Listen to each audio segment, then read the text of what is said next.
La voleuse de poulet. Partie 10. La restauration complète. Le jour de la grande fête annuelle du village arriva. C'était un événement important.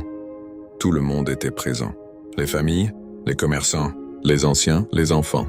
Il y avait de la musique, des danses et surtout, un grand repas communautaire avec des dizaines de poulets grillés. Ironie du destin. Mariam se tenait un peu en retrait. Elle aidait à organiser, comme toujours, sans chercher à être vue, sans chercher à être applaudie. Elle avait appris à servir en silence. Soudain, le chef du village demanda le silence. Il se leva au centre de la place. « Aujourd'hui, nous voulons honorer quelqu'un. » Mariam ne se doutait de rien. Le chef continua. « Il y a quelques années, cette personne a chuté. Elle a volé, elle avait faim. » Un murmure traversa la foule. Mariam sentit son cœur battre fort. Mais au lieu de rester dans l'erreur, elle a choisi de changer. Aujourd'hui, grâce à elle, plusieurs enfants mangent, travaillent et vont à l'école. Le chef tourna son regard vers elle. Mariam approche. Ses jambes tremblaient.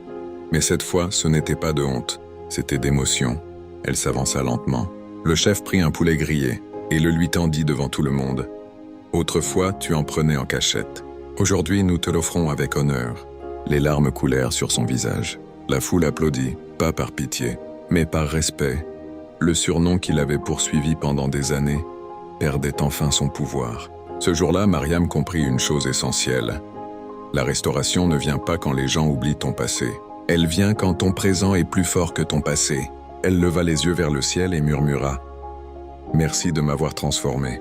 Des années plus tard, Mariam devint une femme influente. Elle ouvrit un centre pour aider les orphelins. Elle enseignait une chose simple. Une erreur ne définit pas ta destinée. Et chaque fois qu'on lui demandait pourquoi elle faisait tout cela, elle souriait et répondait « Parce que j'ai déjà eu faim ». Fin de l'histoire, mais pas de l'inspiration. Si Dieu peut transformer une voleuse affamée en bénédiction pour un village, qu'est-ce qu'il peut faire avec ton histoire? S.